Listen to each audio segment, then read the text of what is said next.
Un saludo muy especial de la Asociación Venezolana Centro Norte, quien nos place a esta hora ser los instrumentos de Dios para poder compartir el mensaje de salvación. Me gustaría a esta hora pedirle a nuestro Dios que Él sea el que nos ayude a interpretar el tema de esta noche. Vamos a orar. Bendito Dios, eterno Padre, ha llegado la hora de poder abrir su palabra y rogamos que sea usted que por favor nos pueda dar la sabiduría necesaria para de esa forma salir convencido de este lugar, para salir convencido de que usted tiene un plan especial para con nosotros. Esto lo imploramos en el amado nombre de Cristo Jesús. Amén. Quisiera decirles a ustedes, mis apreciados, que Daniel 8:14 es uno de los textos bien importantes para la iglesia adventista del séptimo día. Texto como el que dice Daniel 8:14, hasta 2300 tarde y mañana, luego el santuario será purificado, nos indica a nosotros una profecía que es bien larga en su tiempo. Ahora, el verso número 13 del capítulo número 8 dice que Daniel contempla a dos seres celestiales conversando el uno hacia el otro. Y uno de los seres celestiales le pregunta al otro en el verso número 13, ¿hasta cuándo durará la visión del sacrificio continuo, la prevaricación asoladora y la entrega del santuario y el ejército para ser pisoteada? El otro ser celestial le responde, hasta 2300 tarde y mañana, luego el santuario será purificado. Ahora, ¿de qué santuario está hablando Daniel 8:14? Nosotros miramos en Daniel capítulo número 7, escuche bien, Daniel capítulo número 7, verso número del 9 al 14, una visión que contempla Daniel. Y en esa visión Daniel contempla que el anciano de día se levantó, se sentó a juzgar y los libros fueron abiertos. Pero, ¿qué santuario? Vamos a mirar a qué santuario se refiere. Cuando miramos Éxodo capítulo 25, nos damos cuenta que la Sagrada Escritura dice que Dios le dijo a Moisés que hiciera un santuario como una réplica de lo que estaba en el cielo. Pasaje como el verso 40 del capítulo 25 de Éxodo dice, mira y hazlo conforme al modelo que se te ha sido mostrado en el monte. Es decir, había un santuario celestial. Pero ¿qué se hacía en el santuario terrenal? En el santuario terrenal se hacían dos servicios. El número uno se hacía diario, donde el israelita llegaba al santuario con su cordero, confesaba su pecado, el sacerdote mataba ese cordero y rociaba la sangre en el santuario, que eso daba como consecuencia una contaminación. Y una contaminación de los pecados transferidos del israelita al cordero y era representada en la sangre. Ahora, ¿cuál era el segundo servicio que se realizaba? Un servicio anual donde, según Levítico capítulo 16, capítulo 23, es lo que se conoce como el día de la expiación, donde el sumo sacerdote de turno hacía un sacrificio por él y luego entonces había dos corderos, echaba suerte, uno caía por Cristo, el otro por Azazel, y el que era por Cristo, ese cordero era sacrificado y su sangre era introducida en el santuario como una forma de limpieza del santuario terrenal. Ahora, según Daniel 8:14 dice, hasta 2300 tarde y mañana, luego el santuario iba a ser purificado. Entendemos que el santuario terrenal estaba siendo purificado una vez al año. Ahora, ¿cómo más cuál santuario iba a ser purificado? No iba a ser el terrenal. ¿Por qué?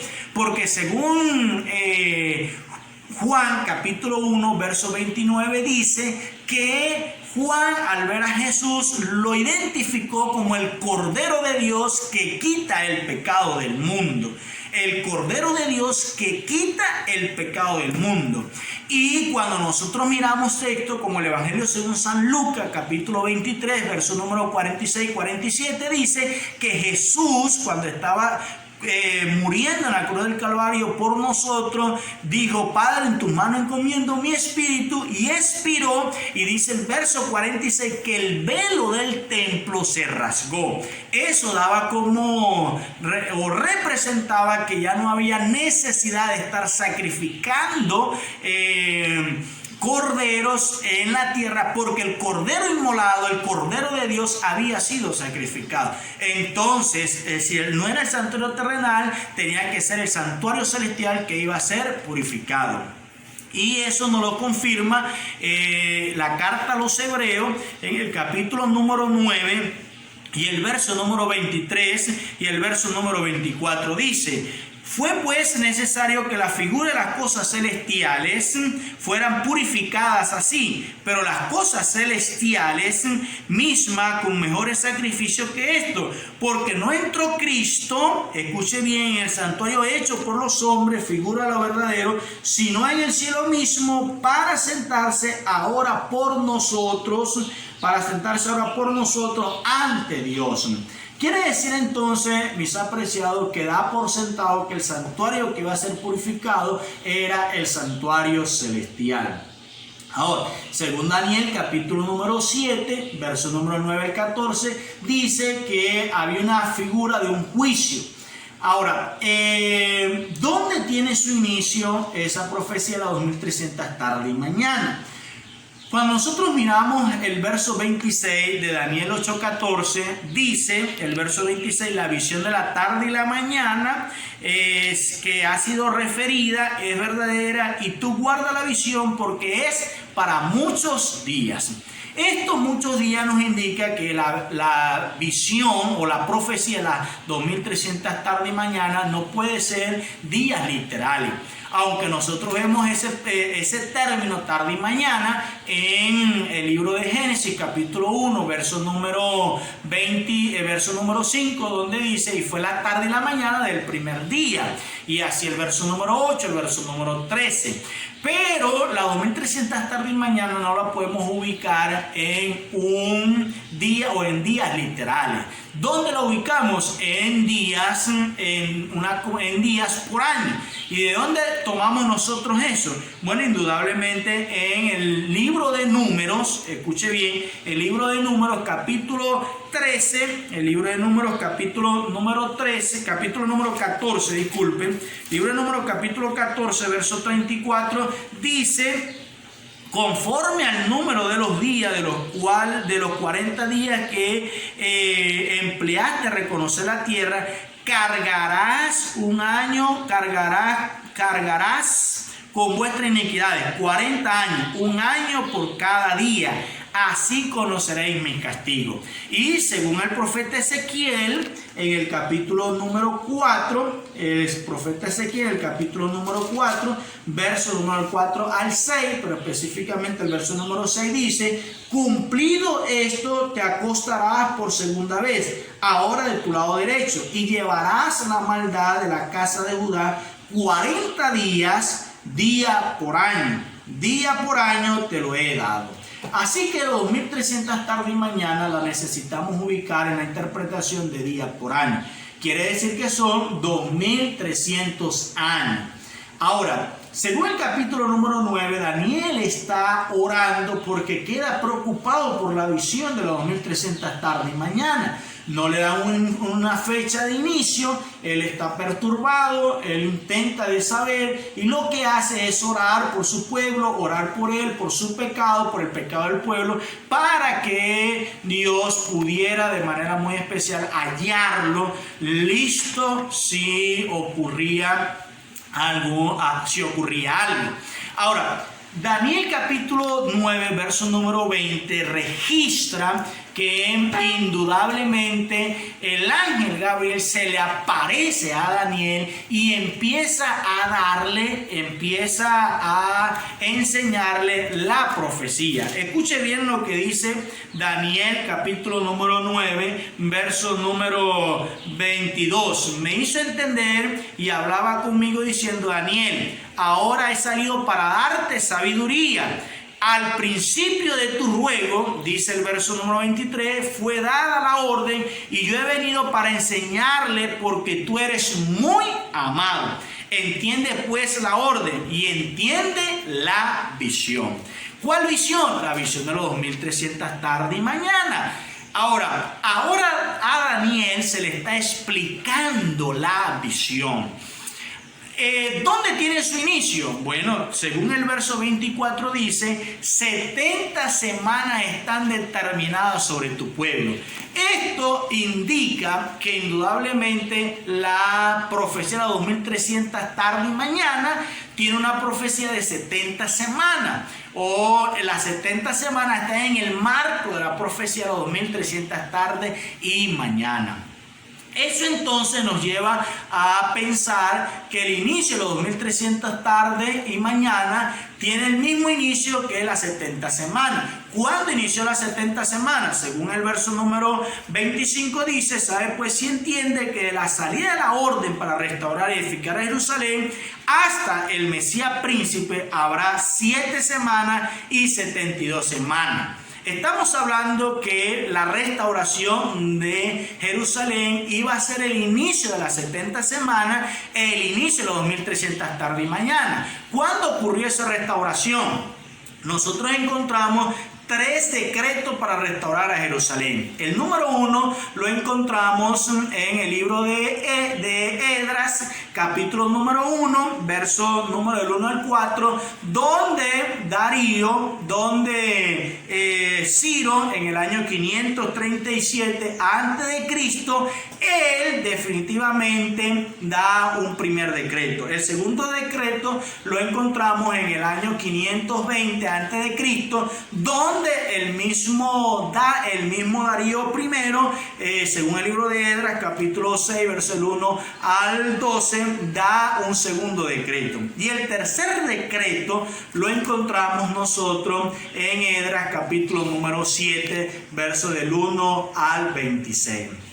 Ahora, ese decreto es dado por Atarjerjes en el año 457 a.C. Según el verso número 7 dice: en el año 7º del rey Atarjerjes. El año 7º del rey Atarjerjes debe llevarnos a nosotros que Atarjerjes, en una historia, empezó a gobernar en el año 464. A ese año 464 le restamos 7, que fue en su 7º año, y eso nos da un inicio del 457 a.C. El 457 a.C. es el inicio de la profecía de las 70 semanas y es el inicio de la profecía de las 2300 tardes y mañana. Pero según el pasaje de Daniel capítulo 9 verso 25 dice que habría el tiempo de las 70 semanas más 62 semanas, que nos daría 69 semanas. Esto nosotros a 69 semanas la tenemos que multiplicar por 7 y nos está dando 483 años. A esos 483 años le restamos 457, que fue el inicio de la profecía, y nos está dando el año 26 después de Cristo. A ese año 26 después de Cristo tenemos que sumarle un año más. Recuerden ustedes que la era antes de Cristo cierra en el año 1 antes de Cristo y luego inicia la era en el año 1 después de Cristo. Ese año que está allí, que no se contabiliza, tenemos que sumarlo y eso nos da el año 27 después de Cristo. ¿Qué ocurrió en el año 27 después de Cristo? La aparición del Mesías. Recuerdan ustedes, según San Mateo capítulo número 3, verso número del 13 en adelante, Jesús entra en su ministerio o inicia su ministerio a través de su bautismo e inicia el ministerio aquí en esta tierra. Esto entonces nos dice en Daniel capítulo número 27 que la última semana iba a ser dividida en 12. A la mitad de la semana se le iba a quitar la vida al Mesías. Y luego entonces eso nos da del año 27 al año 31, donde Jesucristo murió en el año 34, en el año 31, en la cruz del Calvario por amor a ti y a mí. Luego a esa mitad de la semana tenemos que sumar 3 años y medio que nos está llevando al año 34. El año 34 después de Cristo ocurrió un acontecimiento único en el que, según el libro de Hechos, capítulo número 7, el primer mártir llamado Esteban de la era cristiana es muerto. Y ese es el cierre de las 70 semanas. 70 semanas que están metidas en la profecía de 2300 tarde y mañana. Si 70 semanas por 7 nos da 490 años, le restamos 2300 años, nos está llevando a 1810 años. A esos 1810 años le sumamos 34 años y eso nos lleva a 1844. ¿Qué ocurrió en 1844? 22 de octubre. El 22 de octubre de 1844 ocurrió la purificación del santuario, que ya vimos que no era el santuario terrenal, sino el santuario celestial. Jesús pasa del lugar santo al lugar santísimo y da el inicio al juicio previo al advenimiento, o lo que nosotros conocemos como el juicio investigador. Y a mí me llena de alegría saber esto, porque se cumplió lo que Apocalipsis capítulo número 10 registra. Apocalipsis capítulo 10 registra que el libro, un librito, fue comido y fue dulce en el paladar, pero al final amargó en el vientre. ¿Qué ocurre eso? Bueno, en el año 1840 Guillermo Miller empieza a predicar, a estudiar Daniel 8:14 y llega a la conclusión que la purificación del santuario será la venida del Señor Jesús. Y dio una fecha llamada el 22 de octubre de 1844. Pero el 22 de octubre llegó. La gente esperaba la venida del Señor Jesús con alegría, con dulzura en su paladar. Pero pasó el 22 de octubre y Jesús no regresó. ¿Qué ocurrió? Amargó en el vientre, pero dio inicio o dio cumplimiento a la profecía, porque el santuario iba a ser purificado, porque Jesús iba a pasar del lugar santo al lugar santísimo. Y eso entonces indicó lo que el mensaje del primer ángel dice en Apocalipsis capítulo 14, verso número 6 y 7. Específicamente el verso número 7 dice: ha llegado la hora de su juicio. Es decir, 1844 indica que el juicio previo al advenimiento había llegado. ¿Tiene que Jesús investigar un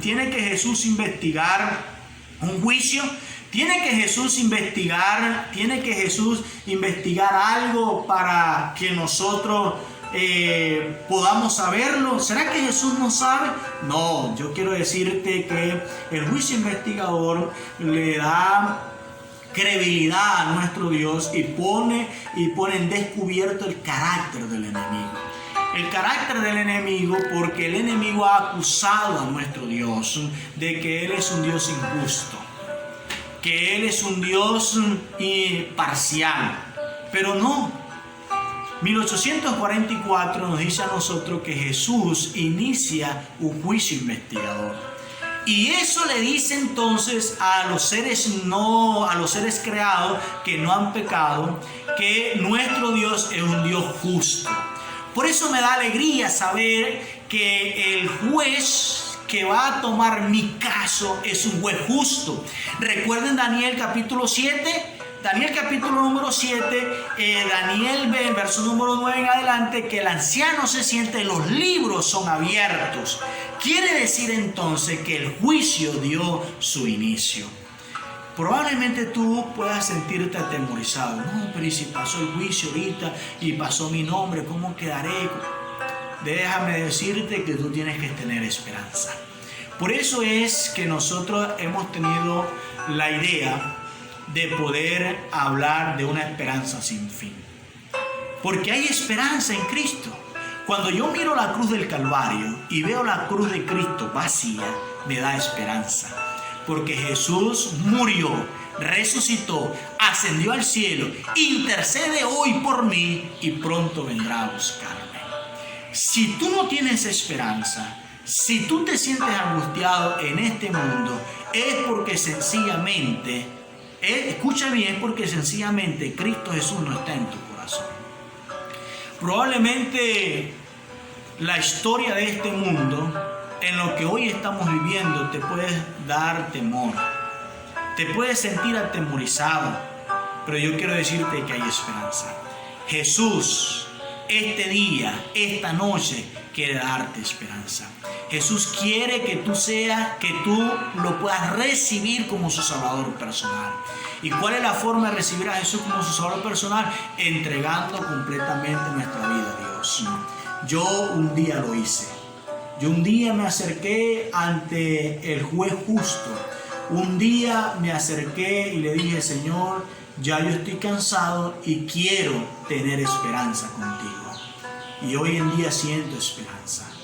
Siento esperanza porque Jesús llena mi corazón. Yo no sé tú, pero esta iglesia quiere transmitirte a ti que hay esperanza en Jesús. Tú necesitas aceptarlo. Tú no puedes seguir en este mundo así por así. Tú no puedes seguir en este mundo sin esa esperanza. No, tú necesitas aceptar a Jesús. Por eso yo te voy a invitar a que no pierdas más tiempo. Acepta a Jesús. Yo quiero invitarte que donde quiera que tú te encuentres, sean las circunstancias que estés, tú puedas entonces aceptar a Jesús y puedas dar un énfasis de que realmente Jesús te ama. Tú puedes decirle: Señor, hoy quiero aceptarte como mi Salvador personal, y empezarás a tener esperanza. Pero eso te llevará a algo y te llevará a una toma de decisión por Cristo, donde públicamente tú entregues tu vida a Cristo Jesús. Yo lo hice y no me arrepiento. Por eso tengo esperanza. ¿Desearías tú hacerlo también? Si ese es tu deseo, que el Eterno te bendiga poderosamente. Me gustaría tener una oración por ti. Querido Dios, tú conoces perfectamente el corazón de cada persona que se encuentra escuchando este mensaje.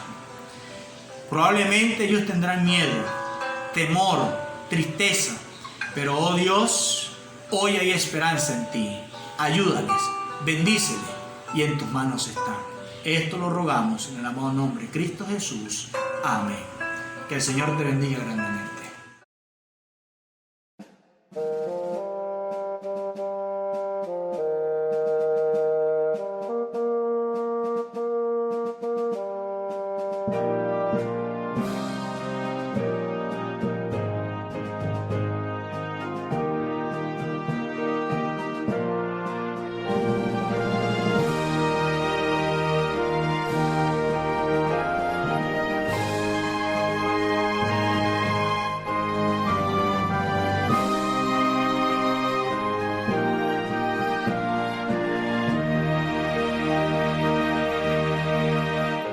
Hace años escuché que Jesús volverá, con gozo acepté esta verdad. La esperanza firme está, pues ahora bien yo sé que mi Cristo muy pronto volverá. Todo proclama con poder y las señales anuncian ya el fin. Atención, la vista levantad, la redención muy cerca.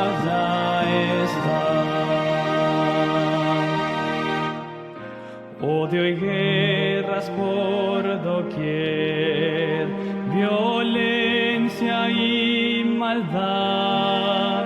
No dudes, vendrá el buen Señor.